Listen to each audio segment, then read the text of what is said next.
Hi, hello, and how are you? And let's do the tarot for the 10th. Take us right through that week with the full moon uh, lunar eclipse on the Cancer Capricorn axis. All right. So what have we got? I'm going to be using the Dreams of Gaia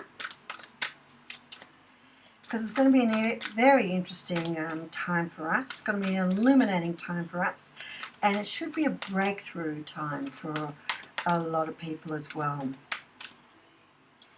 So let's see what Dreams of Gaia have got for us.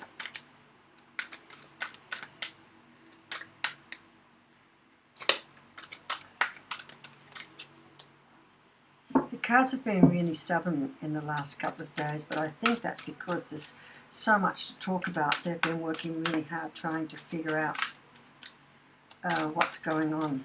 So let's see.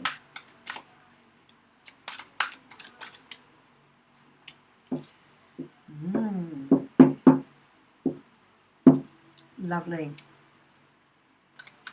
Three of Water. Three of Water talks about new partnerships, getting together with like-minded people, people of the same tribe, and working together. Very nice card. There's a lot of movement in that card. There's a lot of forward movement in that card. And this is really what's going to happen. This full moon lunar eclipse, and with all the activity happening around it, is really about relationships. We've done so much work over the last 6 months thinking about our relationships, what we want our relationships to mean for us, and here we are kicking off this full moon, and it's all about relationships. Emotions. Getting really in contact with how we feel about our life, and that's the Cancer. That's the Cancer aspect, because Cancer is all about our intuition, and our intuition mostly comes from and is not ruled by, but heavily influenced by our emotions. So it's about what makes us feel good. Look, and King of Earth. Look at that. I'm going to put it over there so you can see. Very powerful card. Beautiful. So we're going to be looking at how we are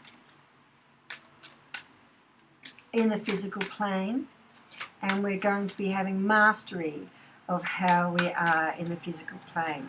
And mastery means we're going to have a very clear picture of what is important to us, and those things that are not important to us, we're going to let them move through.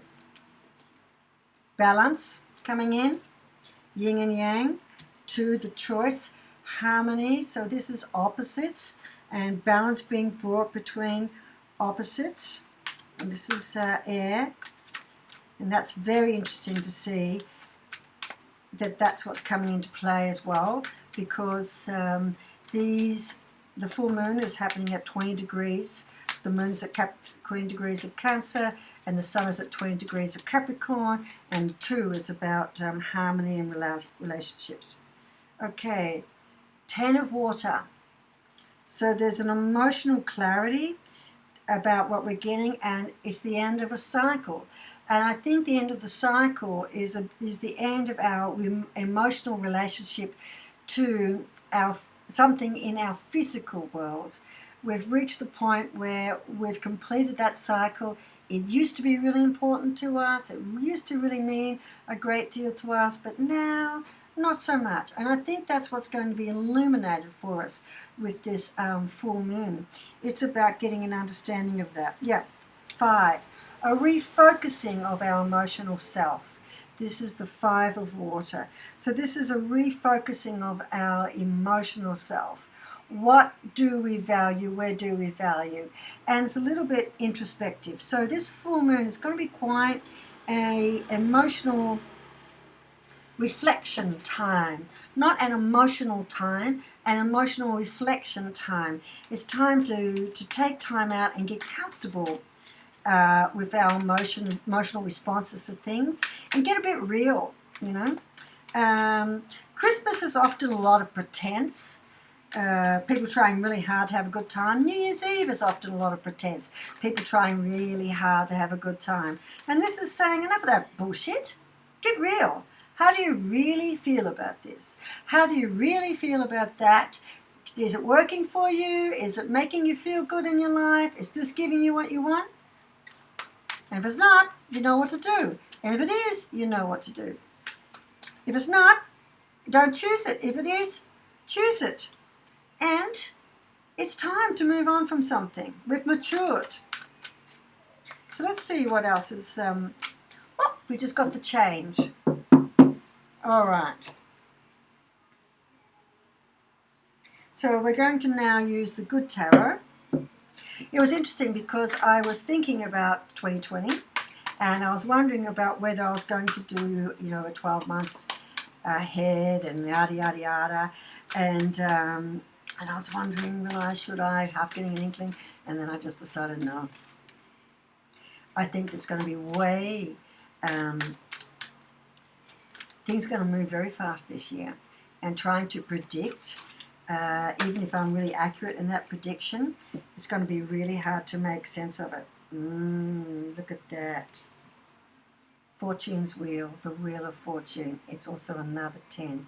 So it is definitely a change. And this 10 is with this 3, which is talking about relationships. So there's definitely going to be the start of a change in who we're with, our tribes, our partnerships, and also how we see ourselves in those partnerships, because we've been doing a lot of work on that. Okay, so let's see, we get a card to go with emotions.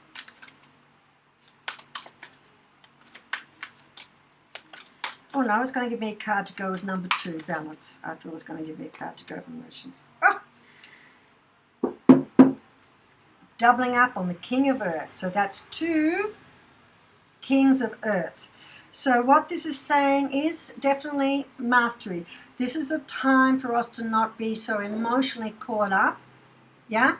And to bring in place balance. So where you feel you're too emotionally caught up with something, come back to the balance of that. Come back and do some rationalizing of that.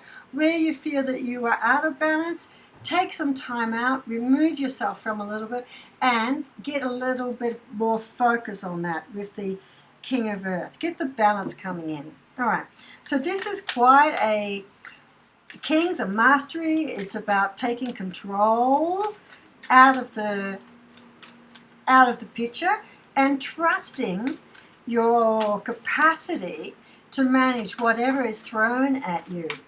And where things are out of balance, to not be so emotionally or easily drawn into emotional imbalance about something in the physical realm being out of balance. Emotions, and we've got the 8 of Fire or the 8 of Wands. So our emotions with this full moon, this is going to be our messages. Our messages are going to come from our emotional responses to things. And our emotional responses to things are very instinctive. So please pay some attention to your initial responses to things and, trust that intuition that comes from that. And again, if your emotional response to something is too big, go back to the King of Earth, remove yourself a little bit, take some deep breaths and remove and try to get the balance back into that highly emotive response and go into it and find out what's underneath, what's driving that highly emotive response. Okay, now let's have a look at the 10 of Water, which is the graduation or the maturing of an emotional cycle and something in the physical plane which has been very attached to, we are no longer so attached to. We're going to be able to shift ourselves from it. Okay, let's see what this card is to that one. Well, there's multiple cards wanting to come out, so let's just get control of that.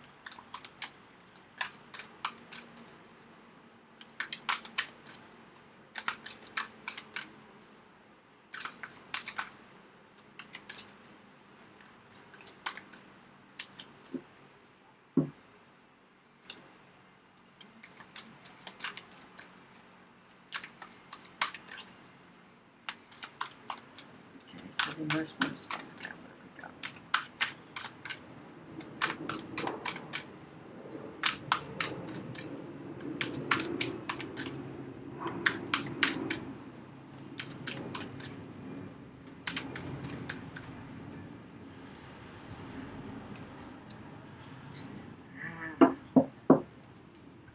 Six of air.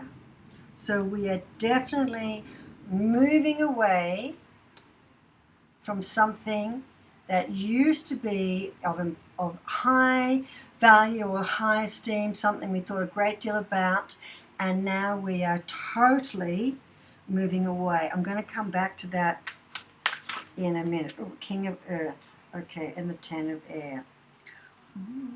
Okay. Okay. So the King of Earth, what we've got with the King of Earth, we've got messages as well.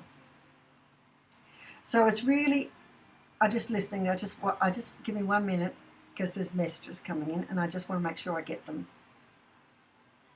Okay. I was just asking, is this the right pairing? Because a few cards popped out and they just said yes. Okay. So messages of air. Say no more. We're going to. It's our thought processes. We're really going to have to trust. We're going to have to trust this nice combination of big messages coming in through the emotion, and then trusting ourselves to really go in and make sense of what is underlying that emotional response, so that when we do respond to it, it's quite positive and we really know what we're doing. It's not a reaction, it's a response. And the Kings are all about responding in a very mature way to things that are coming forward for us, and there's a lot of messages coming forward for us. Okay, and what would come out is the Ten of Air, and it's the Ten of Air with the Five of Cups. Okay, so the Ten of Air, okay, is sitting, I have to ask which card it belongs to because they just flew out. And this is sitting with, again, we've got a Ten of Air, we've got moving away from something with the Six of Air, and we've got our emotional response that's over with that. And what's going to be interesting is once you can flip that emotional relationship, you're actually then also going to reframe your thinking. So sometimes you reframe your thinking and that changes your emotional response to something. What we've got now is we're actually going to be reframing our emotional response to something, and that's going to reframe our thinking. All right. And let's have a look at the Five. I thought it could have gone with the Five of Cups or the Five of Water, but they said no. I trust them. So give me the Five of Cups. Oh, Empress. So the Empress is about nurturing. It's another 3 to go with this 3. But it's about very much about nurturing, but in a way that we have full faith and control. Replace control with mastery. Full faith and mastery of where we want to go and what we want to do. We fully believe that we have the power to manifest and the power to go where we want to go. And that is sitting with the Five of Cups, which is asking us to choose that which fulfills us. And then we have to trust that we have what it takes to take what we love and make it into something that's going to be long-lasting and working for us. So when we have a look, we've got tens, we've got a definite change, we've got a lot of emotion, we've got a lot about relationships and harmony. We don't have more, but we have the 3s and the balance card. We have lots of 10s coming up with the Wheel of Fortune. We've got King, so there's going to be a lot of messages coming in. We're going to be very much able to manage and work our way through these messages. It's all going to make a lot of sense to us, which is wonderful because of the Kings. Bottom of the pack, love. And love is strength. When we think about love, we think about empowerment. We feel thinking about being in the moment, in the flow, and very comfortable with ourselves and feeling highly appreciated. So that's the environment of those cards. Oh, and the one of fire, which is a new beginning in how we relate to the rest of the world, how we relate to life around us. So it's a wonderful time, a time for messages, a time when we're going to be able to make sense of these messages, because sometimes we get these messages and they sit with us and we kind of know them and we feel them and we kind of understand them a little bit, but it takes a while for us to really get the full understanding of what does this message mean in terms of our behavior, our actions, and on with that. And it's a time for us to be masters of our destiny. 2 kings and the Empress and the Wheel of Fortune. So it's definitely destiny. And I was going to do, we're going to do the Light Workers card. I got a big yes for that. So let's just see what comes out of the Light Workers card. Yeah, it's a really nice reading. And what I like about it is it's quite a gentle reading, given what's happening in the sky, right? Because what's happening in the sky, I don't think it's going to be that gentle. But don't worry about it. You've done the work. We've been working really hard for this. So when it comes, we're ready for it. Yeah? We're ready for it. We know it's coming and we're ready for it. We're the Empress. We're able to nurture and support and grow and harvest, and we're realistic, and we've got, okay, so let's see what the love cards, okay, 2 bounce out. Oh, okay. Well, isn't that interesting? I'm always surprised what comes up. So let's have a look at the first card. The 5th ray of intellectual knowledge. So what that is saying to us is trust your intellectual judgment. So that's a reaffirmation of the kings. Yeah. Sabadi. Oh, someone's at the door. Okay. Songati. Okay, last one before I go and have a chat to the person at the door. Past life activation. Now this is fascinating. So some of us have been getting some really strong messages, and they've been sitting, if you like, around us and within us, and we haven't been really clear about what we've been doing. Or those messages haven't been crystal clear. And the other thing that's also been happening is we've been doing a lot of healing, and some of that healing we've been doing and some of those habits that we've been getting rid of, they've been inherited either through our parental, coming down through the parental lines, or from past lives. So there is some unfinished business, and we're going to get a really good clarity about that. And what's nice about this unfinished business is it's not about healing, it's about path. It's about completion of a path. So it's not something we need to understand to remove, it's something that we're going to engage with. And that is a massive graduation. And that puts a whole new light on the eclipse, on the full moon, on Pluto, the great revealer, on Uranus. Very interesting indeed. All right. So there's something we needed to go through and learn. There's going to be a whole lot of more messages coming in about exactly what that is. And we're now in a situation to take something that has been waiting a long time to be activated and enacted, and we're going to be able to do it. And by doing it, we're going to bring it to a conclusion. Fascinating. All right. Bye-bye.